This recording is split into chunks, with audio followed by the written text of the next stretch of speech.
Inner 29 না 30 দিন 29 দিন 29 দিনে ভালো হলো, কারণ বেশি টাইম লাগতে পারে, কারো 3 দিন লাগতে পারে, কারো 60 দিন লাগতে পারে। পার্থক্য এইটা। আপসেট হলে চলবে না। আমরা যে গাইডলাইন ফলো করি, এখন কতদিন ভালো থাকবেন? যতদিন আমাদের পদ্ধতি ফলো করবেন ততদিন সারা জীবন ভালো থাকবেন ইনশাআল্লাহ। এবার আল্লাহ গুনে যা হালাল সব খাইতে পারে।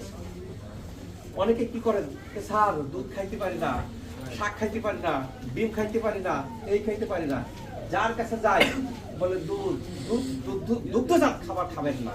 আপনার বডিতে দুধের মধ্যে কি থাকে, তার পদের নাম কি? ল্যাকটোজ ইনটলারেন্স, সহ্য হয় না, সহ্য হয় না বাদ। স্যার শাক সহ্য হয় না, সহ্য হয় না বাদ। স্যার গোস্ত সহ্য হয় না, সহ্য হয় না বাদ। ডিম সহ্য হয় না, সহ্য হয় না বাদ। খাবেন না, কি খাইবেন? এরকম কোর্স কমপ্লিট করার পরে আল্লাহ দিনে যা হালাল তো হালাল খাইতে হবে, এটা বাস বিচার করতে হবে।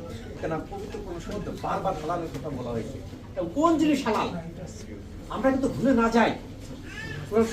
আমি আরেকটা ভুলে গেছি, পরিষ্কার বলা হয়েছে আল্লাহর নাম না দিয়ে কোনো কিছু যদি জবাই করা হয়, আমি মুরগির মাংস যদি আল্লাহর নাম না দিয়ে আমি জবাই করি, সেটি খারাপ, হালাল না।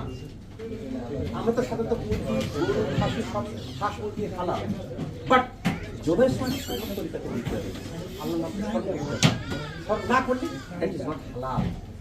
আমাদের মাথার মধ্যে গেঁথে নিতে হবে।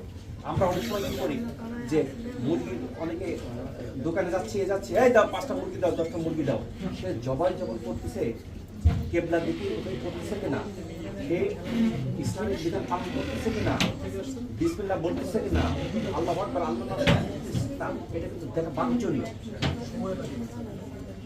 এটা হালাল, হালাল জিনিস আল্লাহ শুনে যা হালাল, দুধ শাক সবজি সব খাইতে পারবেন, কোনো বাস থাকবে, বুঝলেন?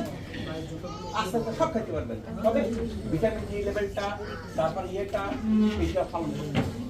সামনে রমজান আসতেছে, রমজানে অনেকেরই পেটের অবস্থা ভালো না। স্যার রোজাতে আমরা যতই বলি না কেন, ইফতারিতে একটু ভাজা পোড়া থাকেই, ঐতিহ্যগতভাবে চলে আসছে। এটা ছোলা ভাজা আর পেঁয়াজু হবে না, ইফতারি হবে কিনা? হ্যাঁ, আচ্ছা, মনে চাই ঐতিহ্য রক্ষা করতে হবে, খাইতে হবে। তবে তার আগে যাদের পেটের সমস্যা আছে সেগুলো ভালো করে নিয়ে রোজার যারা ইফতারি করতেছেন, ইফতারিতে লিক ভেজিটেবলসটা রাখেন।